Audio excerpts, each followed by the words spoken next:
It was a plain email, no greeting, no warmth, just a few lines typed beneath Nina's signature sent from her iPhone.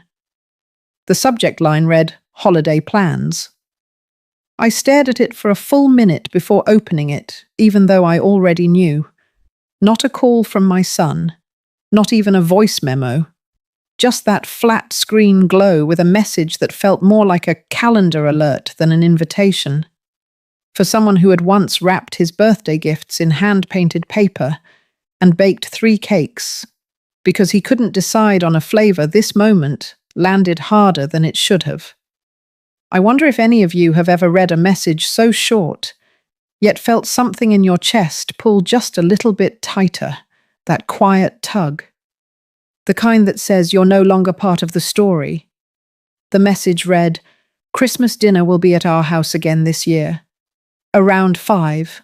Hope you can come." No signature, no love, no mention of my name. Just that one word. Hope. Like it was optional. Like I was optional. It hadn't come from Garrett. It came from Nina.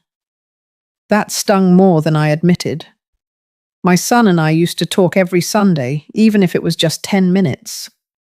Now I got monthly texts, and even those felt like receipts. Still, I sat with it. I reread it. I stared out the window at the bare trees losing their fight against the wind. And even after all that, I replied, "Thank you. I'll be there."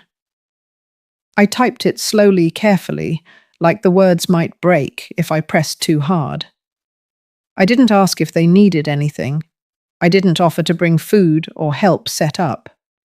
I knew better by now. I'd been slowly taught where the line was. And this time I wasn't going to trip over it trying to make things easier for them. I closed the laptop and sat back in my chair. For a moment I wondered what it would feel like if Garrett had called me himself. If he had said, "Mum, I really want you there." But those kinds of thoughts don't help. They only scratch at old scabs. The clock ticked loud in the quiet. I glanced toward the corner cabinet, where a box of decorations still sat unopened. I hadn't bothered yet. Maybe I would. Maybe I wouldn't. The invitation was cold, but I was still going. Because sometimes, even when the door barely opens, we still walk through it, hoping something inside might be warmer than the way we were asked to come. I started with the mulling spices. Not because they were necessary, but because the smell reminded me of winters when Garrett was still small enough to curl up beside me on the couch with a book. Cinnamon and orange peel always brought him running to the kitchen, asking what was baking. Back then, I never minded the interruptions. These days, the kitchen stayed quiet, even when full. I opened the pantry and pulled out the mason jars. I had saved the last of the summer blueberries, preserved them the way my mother taught me. I added a hint of nutmeg and lemon zest and cooked the batch slow. One small jar would go in the gift bag tied with red twine and a handwritten label. The label was the important part. I had written, "From my kitchen, always with love." Next came the photo album. I had started collecting the pictures months ago, not for any particular reason, just something to do when the house felt too still. Garrett's first Christmas, his missing front teeth, the costume he wore for second-grade nativity. I arranged the pages carefully, alternating photos with small notes. Not to impress anyone, but to preserve something only I remembered. I paused when I reached the photo of us at the lake. He was 10, wrapped in a towel, laughing with chocolate on his face. I had taken that photo just after he fell off the paddleboard and said he'd never try again. He had tried again the next morning. That was who he used to be. Resilient, sweet, still unsure but open. I slipped the photo into the plastic sleeve, then slid the album into a cloth bag with a stitched snowflake. Beside it, I tucked the jar of preserves and the folded letter I had written on stationery Garrett gave me 5 Christmases ago.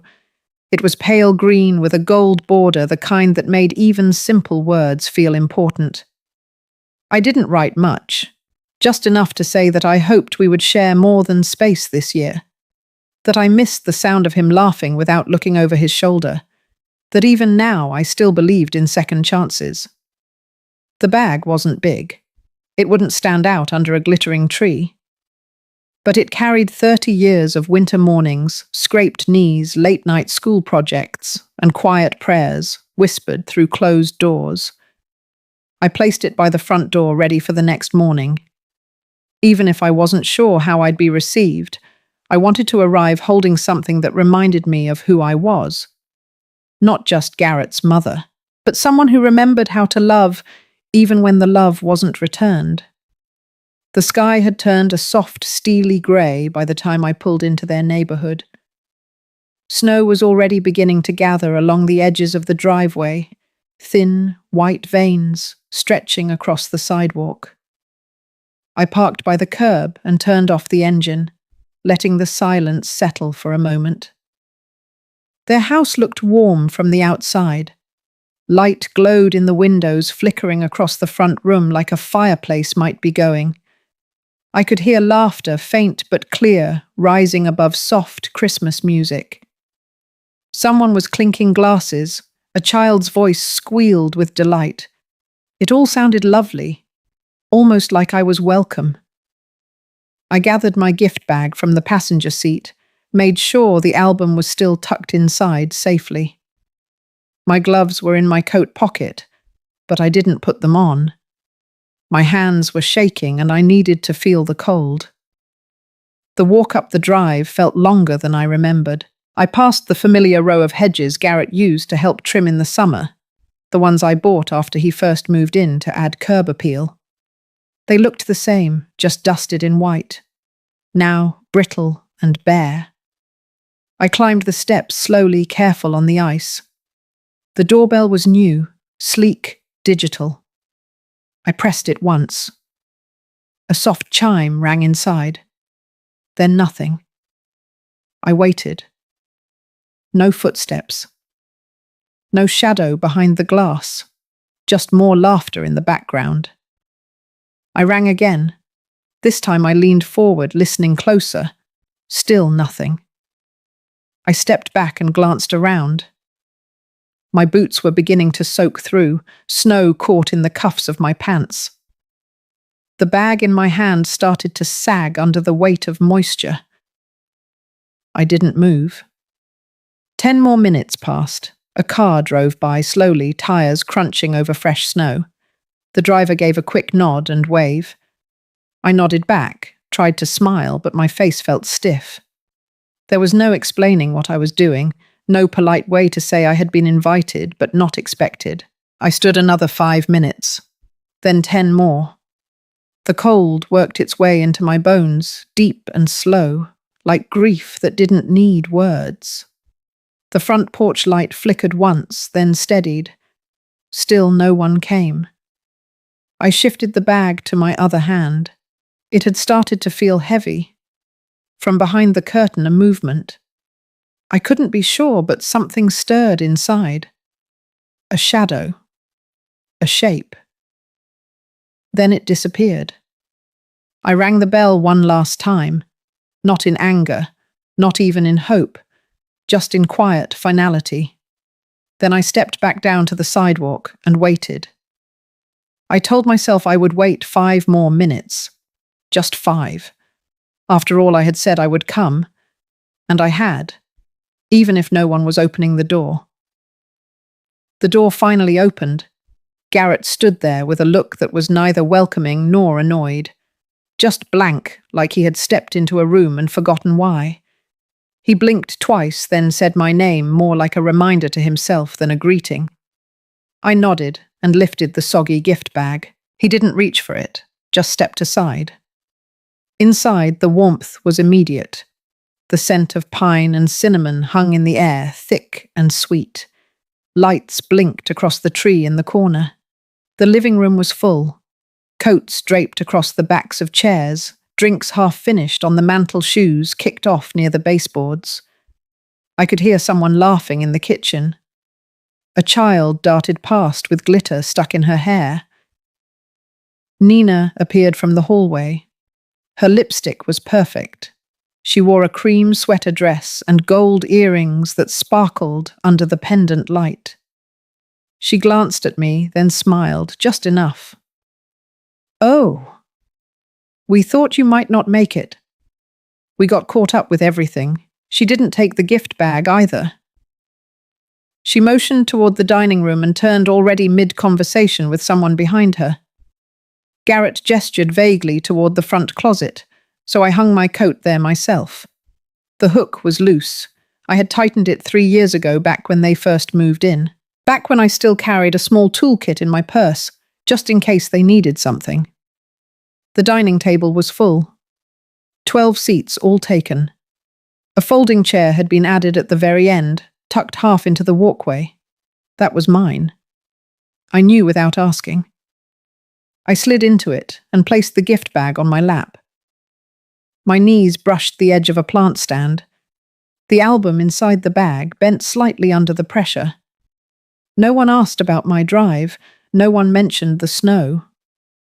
One woman across from me smiled politely, then turned back to her conversation. I tried to listen. Something about ski reservations. Something about someone's new kitchen backsplash. The food arrived in heavy dishes, ham, green beans, mashed sweet potatoes. It looked lovely. Nina moved through the room with practiced ease, refilling glasses, laughing at just the right moments. Garrett sat 3 seats away.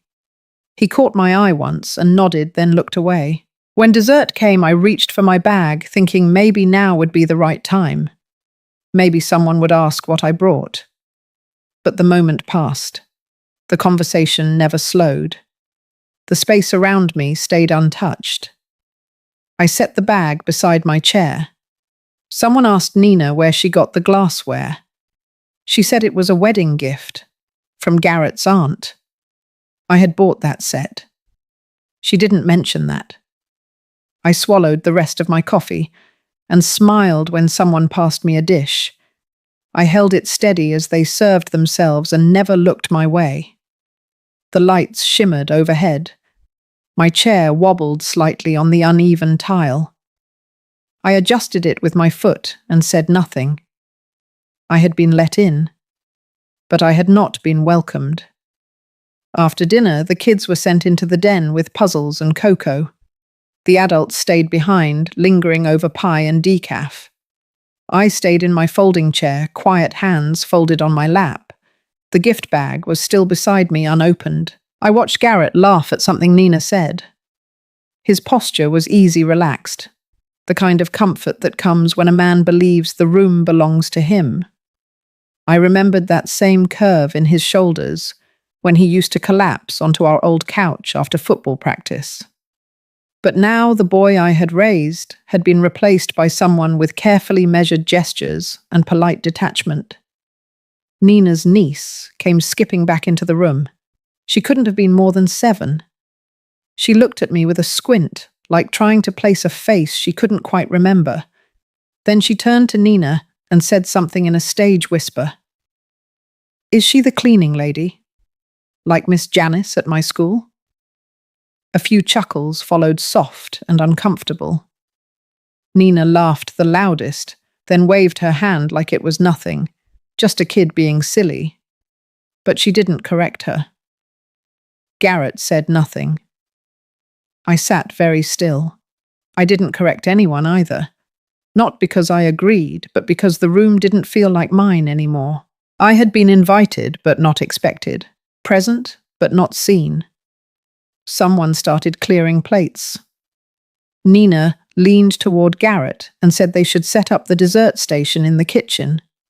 He nodded and followed. As they walked away, I heard her mention getting a cleaning crew for next time.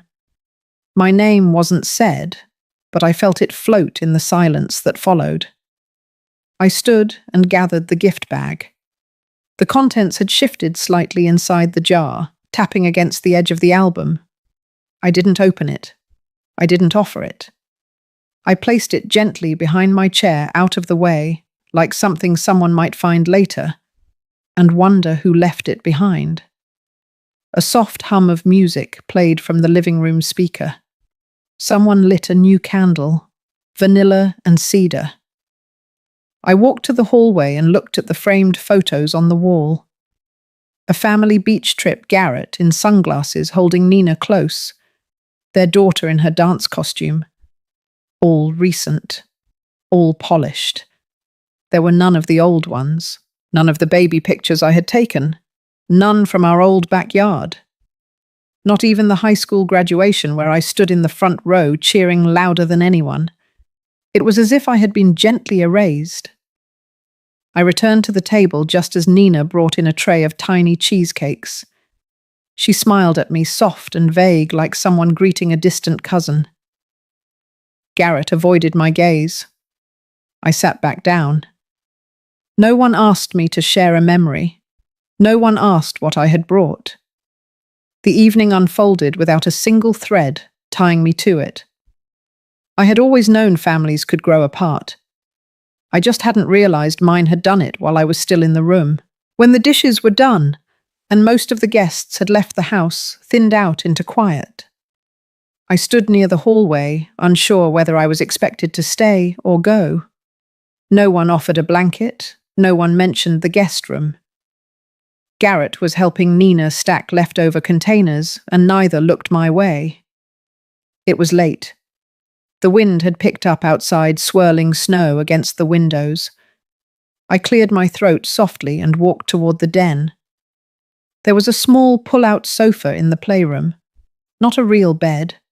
Not even a guest space.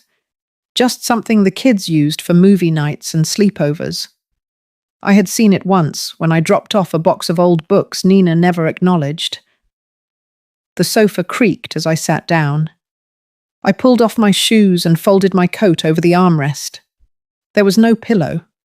The only blanket in reach was a fleece throw printed with cartoon dinosaurs. I lay down slowly, knees bent, and pulled the blanket to my chest. The lights were dim, but I could still make out the shelves along the wall. Plastic bins of toys, a globe with missing countries, a finger-painted family tree where my name was not included. I lay still and stared at the ceiling. Years ago, I used to work the overnight shift at the hospital kitchen. 14 hours on my feet, trays upon trays of soft food and weak coffee.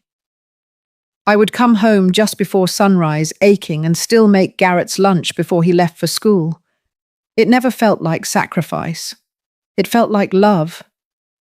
Now in this house I helped fund with quiet generosity. I was sleeping on a sofa meant for toddlers.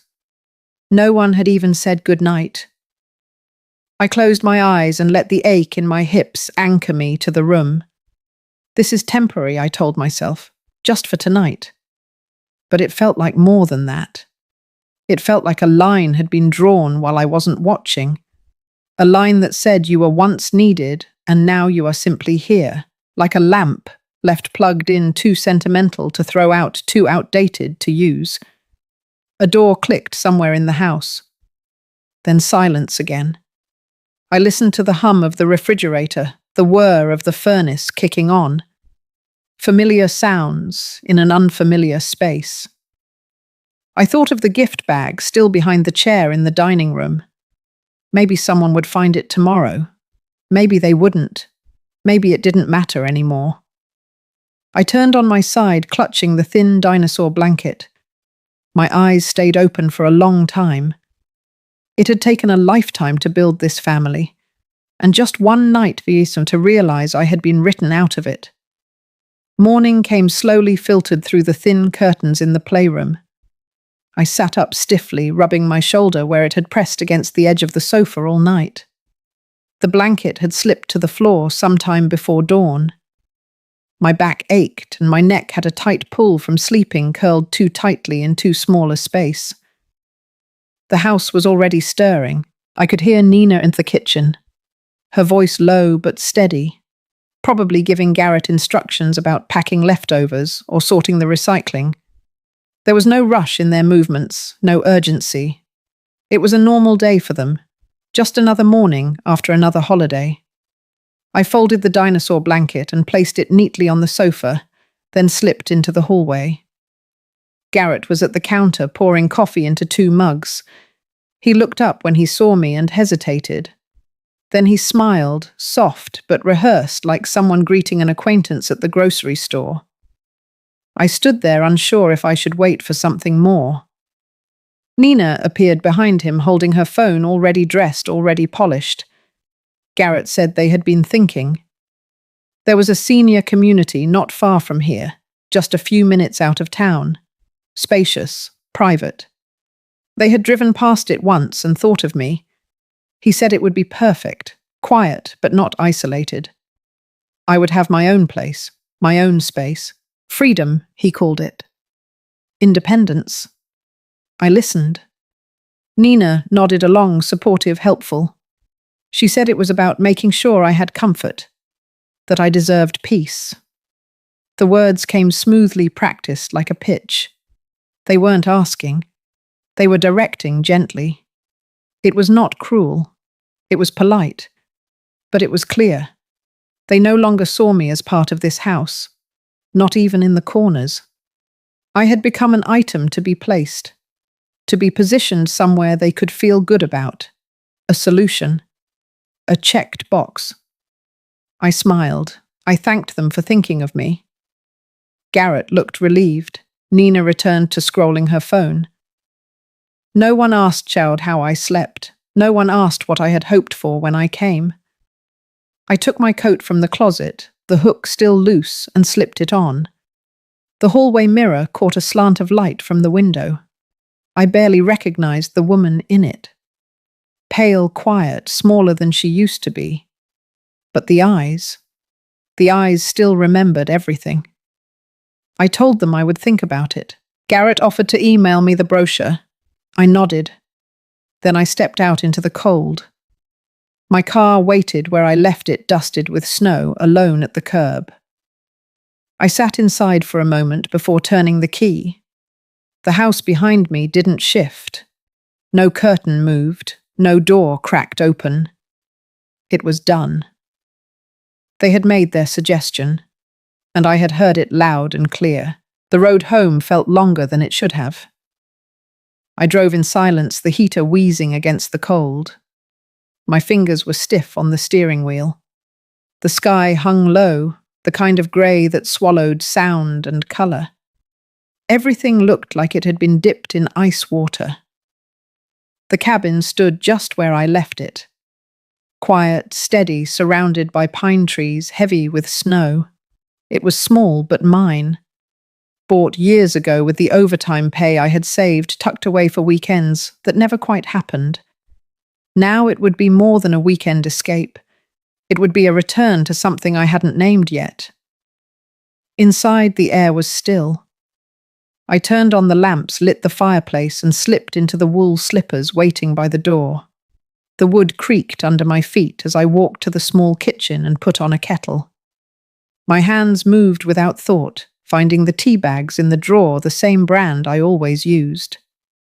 There was no voicemail from Garrett, no follow-up text, no email with brochures. I wasn't surprised. I pulled the financial folder from the cabinet above the sink. It was old, worn along the spine, thick with papers and notes I had written to myself. I opened to the page marked in red. The house Garrett and Nina lived in was still under my name. I had kept it that way because I thought it would make things easier, thought it would feel like a gift, a foundation for them to build on. I never once imagined they would try to build something without me on it. There were other papers too. Bank account access, college savings for their daughter, automatic payments for their utilities I had set up years ago and never thought to cancel. I had called it helping. Now I saw what it had become. I sat down at the table with a pen. I made a list. Then I picked up the phone. First the bank. I closed the credit card tied to their account. I removed Garrett's name from the educational fund. the woman on the other end asked if I was sure. I said yes, and meant it.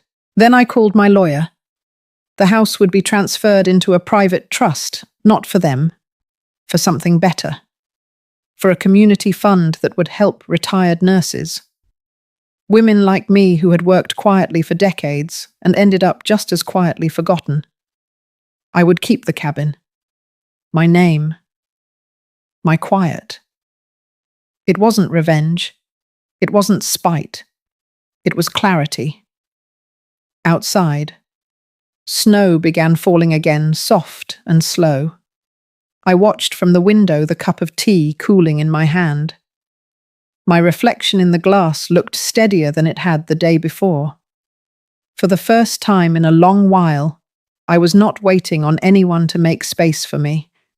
I was claiming my own. The cabin had always been a place of quiet. Not the lonely kind, but the kind that lets your thoughts stretch out. Over the next few days, I filled the silence with action. I made more calls.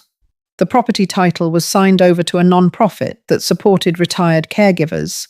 The lawyer assured me it would take effect by the end of the month. Garrett and Nina would be notified then. Not before. I cancelled the automatic transfers I had set up long ago. Their heating bill, the internet. Little things I had been paying out of habit long after they stopped noticing. I called the financial institution handling the college fund and froze it. That one took longer. I had to answer 3 security questions. Each one reminded me how much of their life had been built from my fingerprints. Then I printed the new documents. They sat on my dining table, heavy with finality. My name still there. Their names gone. It didn't feel like revenge. There was no bitterness in my chest. Only a strange calm. Like closing a door that had been left open too long, letting in wind and cold. Garrett called 2 days later. The tone of his voice was tight. He didn't mention the house or the accounts directly, just said that something had come up and he was wondering if I had made any changes. I told him yes. He paused. He asked if we could talk about it. I said there wasn't much to discuss. I had thought about the offer he and Nina made, the one about the senior home. I told him I had declined it, not because it wasn't nice, but because I no longer wanted to be placed anywhere. I would rather choose my own space. He sounded confused, then a little annoyed. He said things were just getting complicated, that Nina was stressed, that the mortgage was due. I stayed silent. He asked what had changed. I said nothing had changed. I had just stopped pretending. He didn't reply right away. I could hear him breathing the way he used to when he was a boy and knew he was wrong but didn't want to say it. Then he said he understood. But I knew he didn't. Not really. Understanding would have come years ago when I stood outside his door in the snow, when his daughter mistook me for help, when Nina set out place cards with my name missing. This wasn't about punishment. This was about recognition. I had spent decades pouring everything I had into a family that no longer saw me. Now I was pulling that energy back, not to hurt them, but to remember myself. Outside, snow gathered in soft piles against the porch. I stepped outside with my tea and stood still as the wind swept past. This place was quiet, but it was no longer empty. 3 days passed before Garrett called again. This time his voice was softer, less clipped. He asked if he could stop by with his daughter. No details, just a visit. I said yes. Not because I wanted closure, I had already begun building that myself, but because I was curious what version of himself he would bring. The son who once reached for my hand crossing the street, or the man who had stepped aside while I stood outside his door in the snow. They arrived just before noon. The snow had melted into slush along the gravel drive, and their car crunched to a stop near the porch. I stayed seated at the kitchen table. I didn't rush out to greet them. I let them find their way in. Garrett stepped in first, carrying a paper bag. He looked around the cabin like it was a stranger's home. His daughter trailed behind him, clutching a sketchbook. Her cheeks were flushed, and she smiled when she saw me, though shyly. We exchanged hellos. I offered them tea, and Garrett nodded. No one said much as I filled the kettle. The silence wasn't heavy, just unfamiliar, like we were all adjusting to a room that had shifted shape. He handed me the bag. Inside was a loaf of banana bread and a small jar of honey, store-bought. Still, the gesture felt like an effort. I thanked him. We sat at the table, steam rising from our cups. He looked older to me than he had last week. His eyes were tired, not from age, but from something heavier. He didn't bring up the house, or the accounts, or the trust. Maybe he had nothing to say that wouldn't sound like pleading. Instead, he said things had been overwhelming. Nina's job, the mortgage, the holidays. I listened. He said he missed how things used to be, that he wanted to find a better way forward. I nodded. He didn't apologize. But he said he hoped we could talk more often, maybe share Sunday dinners again. He said it like an invitation, but also like a favor.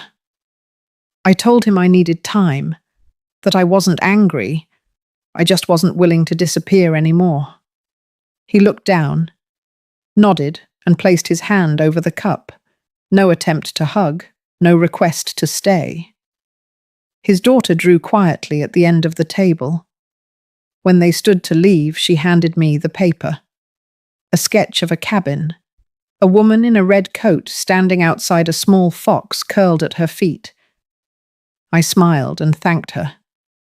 Garrett looked at me like he wanted to say something else, but he didn't. He stepped outside, held the door for her, and they left. The embrace never came, and I didn't wait for it. Some distances cannot be walked back with words. Some silences must be respected. In the quiet that followed, I pinned the drawing to the fridge and poured another cup of tea. The air inside the cabin felt unchanged, and yet something had shifted, not between us, but within me. Snow blanketed the lake in a quiet hush. From my window I watched as wind swept across the surface, carrying wisps of powder like breath across glass. The trees stood heavy with winter, tall and unmoved. Inside the cabin it was warm, the kind of warmth that comes not just from fire, but from decision. I sat at the table writing, not letters, not journals, just small thoughts, lines that floated into my head and needed to be kept. I had started doing that lately, not for anyone else, just for me. A quiet collection of things I never gave myself space to say out loud. There was a knock at the door that afternoon. Gentle, not urgent. I opened it to find Carol, my neighbor from across the lake. Older than me by a few years. Soft eyes, strong hands. She lived alone, too, in the small green house near the trailhead. She held out a tin of cookies and said she was gathering a few women from the area. Retired nurses, former caregivers, women who had raised families and now spent their days in the hush of the woods. They met every Thursday at the rec hall for tea, maybe a walk if the weather allowed. She said I would be welcome. I thanked her and took the cookies. Later that night, I sat by the fire and read the small flyer she left. Lantern Women. That was the name of the group. Something about that stayed with me. Lanterns. Quiet sources of light. Not loud, not blazing, just steady. The next morning, I bundled up and walked across the trail. Snow cracked beneath my boots. My breath came in small clouds. When I reached the hall, the door was already open, laughter inside. Not loud, but full. I stepped in. Carol smiled and waved me over. No questions, no introductions read aloud, Just space at a table, a mug already poured, a chair waiting. I sat down. There was a woman at the end of the table knitting, another sorting old photographs. One was scribbling on a notepad. They didn't try to make conversation right away. They didn't ask for stories. It felt like arriving at a place where you didn't need to explain yourself. For a moment I thought about Garrett, about the years I had measured my worth by how needed I was, about the silence I had mistaken for peace. I let that go. I stayed for 2 hours. When I returned to the cabin, the air felt lighter, not because anything had changed outside, but because I had chosen to take up space again. Not as a mother, not as a caregiver, just as myself. I opened the tin of cookies and made tea. Snow fell steady through the trees. Across the lake, a light flickered on in Carol's house, and I did not feel alone. Winter settled deep into the trees. The lake froze solid, a pane of quiet glass, stretching wide under the pale sky. I lit a small candle each evening at the same hour. It wasn't a ritual I planned. It just happened. A simple way to mark the days. A quiet reminder that I was still here, still choosing this life. I rewrote my will that week, not in anger, not as punishment, but with intention. Garrett's name was not included. I left the cabin to a fund that supported aging nurses with no family.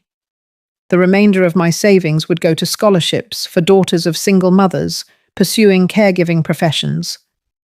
Not because I owed anything, but because I finally understood where my legacy belonged. There were no tears when I signed the papers, no hesitation, just the steady hum of the pen gliding across the page. Later I sat on the porch, wrapped in a wool blanket, hands curled around a mug of warm cider. The snow fell soft, and even brushing the windows, the railing, the ground. The world felt hushed but not empty. I didn't think about Garrett much anymore, not with bitterness, just with distance. There was a time when his approval had been the measure of my worth, when I believed that to be loved meant to be indispensable. But now, in the hush of this cabin, I knew better. Being needed is not the same as being seen. I chose now to be both. The candle flickered on the windowsill. Outside, the pines whispered as the wind moved gently through their branches. I closed my eyes. This, I thought, was peace. Not the kind that comes after conflict, but the kind you build slowly alone with your own hands. The kind that does not beg to be noticed, but endures anyway. And that was enough. If this story echoed something in your heart, maybe something you've lived through in silence, I hope you know you're not invisible. Sometimes reclaiming your voice means walking alone for a while. But in that quiet, there is clarity. If you've ever been left out in the cold, may you find warmth not in their return, but in your own becoming.